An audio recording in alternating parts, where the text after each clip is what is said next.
kinakausap ng mga residente, kung sakaling sila talaga mapupunta ng Taguig, you're asking sana daw kung kayo tumakbo na sa Taguig. Ano pong reaction nito? Naks naman, planted question.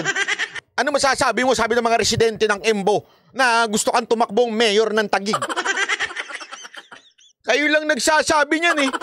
Halatang planted, yung mga ganyan, yung mga planted na question. Alam mo natin yan, kabisado natin yung mga ganyan. Yung kunwari mo, may press con, pero meron naka-plant na kung sino yung magtatanong. Yeah. Planted. Oh, tuloy. Oh. I have yet to cross that bridge. Hindi pa po ako nakakapag... That is an option. That is an option. Talagang inisip mo pa, ha?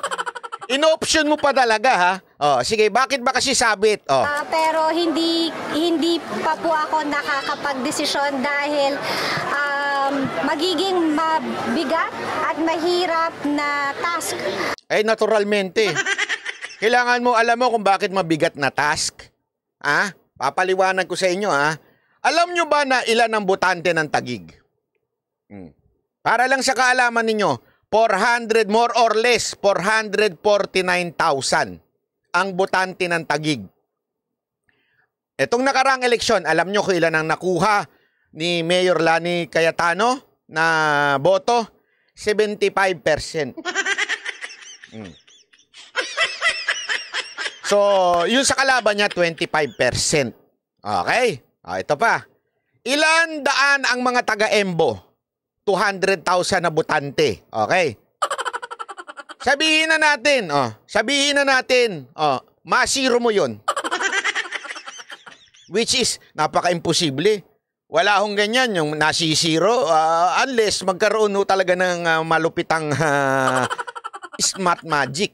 Pero sabihin mo ng masiro mo, 200, kulang ka pa rin po. Ha? Imposible naman yung mga Taguig bumoto sa'yo. Eh, happy sila sa kanilang mayor eh. Eh, baka nga magkasundo pa yung mga yan eh. Yung mga hindi pa bumotong 25% dun sa 449, baka sabihin nila, dito na tayo talaga.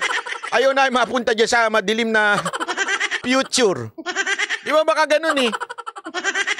Oh. So, anong punto dito? Napaka-imposible, mabigat talaga. Pangalawa, pag ikaw ay tumakbo sa Taguig, para mo na ring inamin na yung Embo ay Taguig na. Bakit? Saan ka ba nakatira? Imposible naman taga-Embo ka. O, di ba? Pero syempre, aaminin mo, kunwari, mag-iimbento kayo dyan na taga-Taguig ka. O, di ba? Pero at the same time, eto matindi.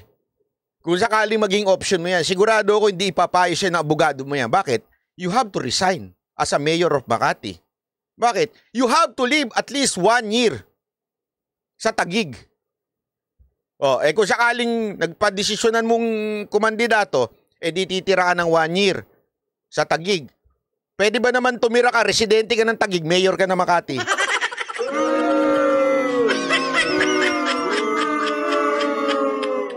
Yan ang problema sa'yo eh. Masyado kang that's a desperate move. At totoo lang ha, kaya nga alam mo, Madam Mayor Abby Binay, ako naintindihan ko yung awayan ninyo magkapatid, bakit kayo nag-aagawan dyan sa Makati? Sabi ko nung una, kasi minsan talaga may mga ganyan may mga ganyan magkapatid. Buti na lang kami magkapatid, di kami nag-aagawan. Di ba? Pero merong ganyan ultimong kapatid mo, kaagaw mo bilang mayor, away kayo, labang kayo, nagpapahiyaan kayo sa loob ng simbahan. Mantakin mo yun? Anong klase kayong mga mamamayang Pilipino? Sa simbahan kayo nagpapahiyaan.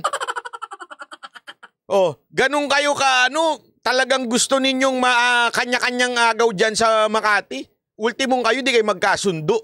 Tapos lilipat ka pa ng Taguig. Papatawa ka ba?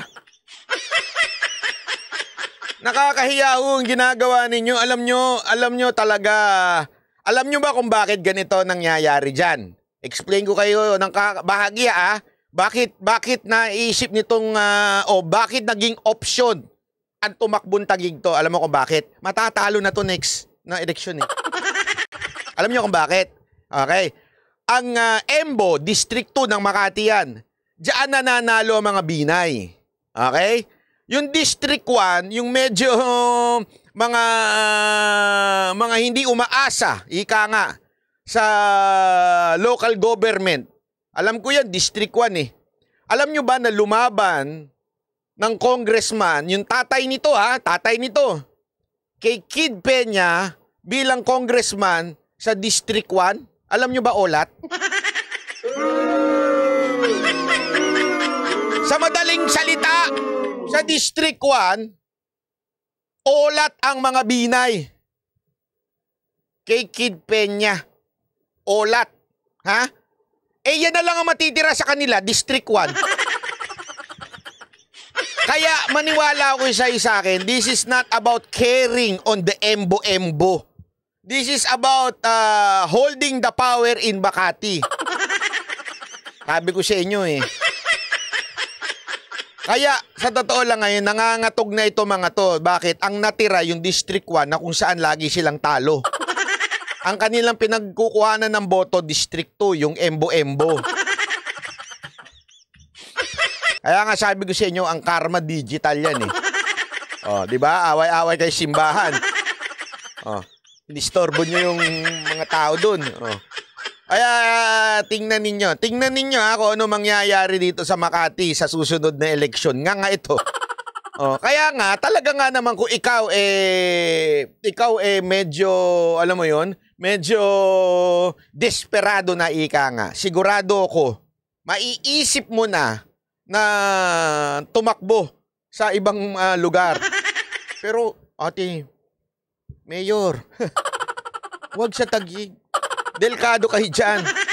Masaya mga taga-Taguig sa mga Cayetano. Walang kita nyo nakailang Cayetano na dyan eh. Papalit-palit lang sila dyan eh. Kasi nga, masaya sila sa pamamahala ng Taguig. Nakita nyo ba ang City Hall ng Taguig kung nasan? Napakaganda.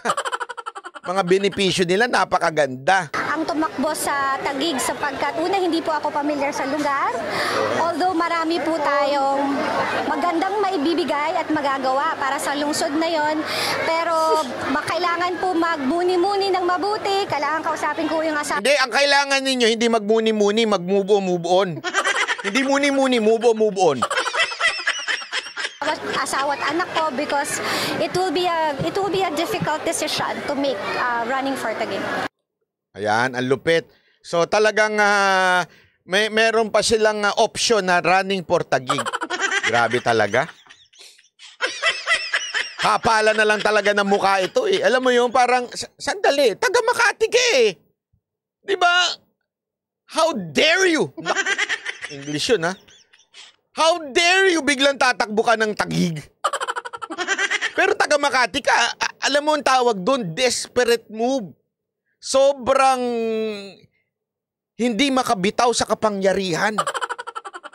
Mantakin mo, tatakbo ka ng Taguig para lang, what's your point?